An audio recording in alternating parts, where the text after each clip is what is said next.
नमस्कार, मैं हूं आपका भाई विचित्र। किस्सा इफरीत का पहला किस्सा मैं आपके सामने लेकर आया हूं। कोई इधर उधर की बात नहीं, सीधा किस्सा सुनाता हूं, सुनिए।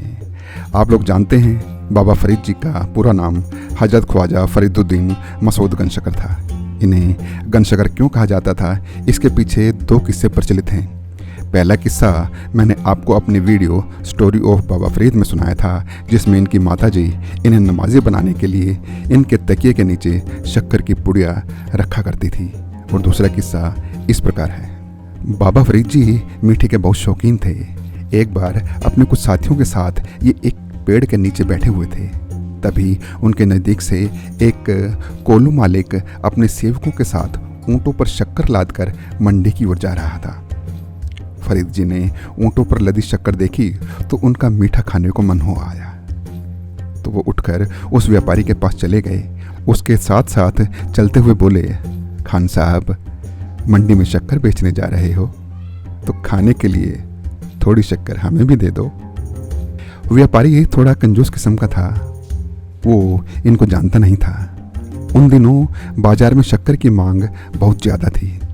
उसने सोचा इस फकीर को शक्कर देकर धन का नुकसान उठाना पड़ेगा, तो उसने इनको झूठ बोल दिया कि बाबा, इसमें शक्कर नहीं, लूण है, यानी नमक है। व्यापारी नहीं जानता था कि ये करामाती फकीर हैं। इन्होंने व्यापारी की तरफ देखा और मुस्कुराकर बोले, लूण है? अच्छा, तुम कह रहे हो तो इसमें लूण ही होगा।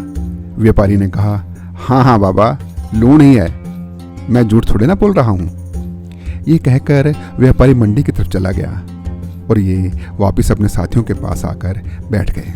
मंडी में व्यापारी ने एक ऊँट से शक्कर उतरवाई और बेचने के लिए खरीदार ढूंढने लगा। जल्द ही एक पठान इनके पास शक्कर खरीदने आया। शक्कर की गुणवत्ता परखने के लिए उसने थोड़ी सी शक्कर उठाकर अपने मुंह में रखी और थू थू करते हुए सारी शक्कर मुंह से बाहर निकाल दी और बोला, खान साहब, शक्कर बेचने आए हो या लूण? व्यापारी भौचक्का हो गया।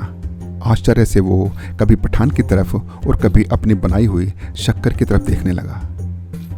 माजरा समझ नहीं आया। उसने अपने पैरों तले से जमीन खिसकती नजर आने लगी।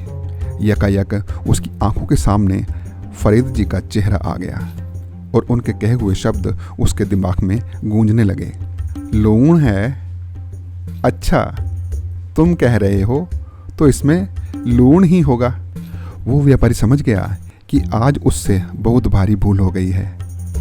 आज उसने धन के लोभ में एक पवित्र आत्मा से झूठ बोल दिया है।